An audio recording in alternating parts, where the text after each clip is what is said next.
तर मित्रांनो नमस्कार, मी जयेश दरेकर तुमचं सर्वांचं माझा श्वास माझी शेती या यूट्यूब चॅनलमध्ये सहर्ष असे स्वागत करतो.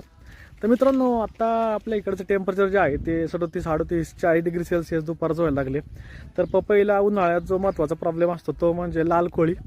तर लाल कोळी तुम्ही कसा ओळखायचा याचे मी 2-3 फोटो तुम्हाला मी साईडच्या आपल्या व्हिडिओमध्ये टाकतो, ते तुम्ही बघून घ्या. आणि पपईच्या खालच्या पानांना तुम्ही चेक करा. पानं जर पिवळे पडत असतील, छिद्र पडत असतील तर तो लाल कोळी आहे. पानाच्या मागच्या बाजूने तुम्ही चेक करा, तिथे लाल कोळी असेल तर यावरती एक प्रभावी औषध म्हणून तुम्ही 2 गोष्टीची फवारणी करा एकत्र करून. त्यामध्ये एक तुम्ही कॉन्फिडॉर घ्या, सुपर कॉन्फिडॉर, त्यासोबतच तुम्ही बायो 303 घ्या. या दोन्हीची तुम्ही एकत्र फवारणी करा, तुम्हाला नक्कीच त्याचा रिझल्ट चांगला भेटेल. आणि याची फवारणी तुम्ही सकाळच्या वेळेत घ्या, उन्हाची फवारणी करू नका. उन्हाची फवारणी केल्यानंतर काहीच फायदा होत नाही.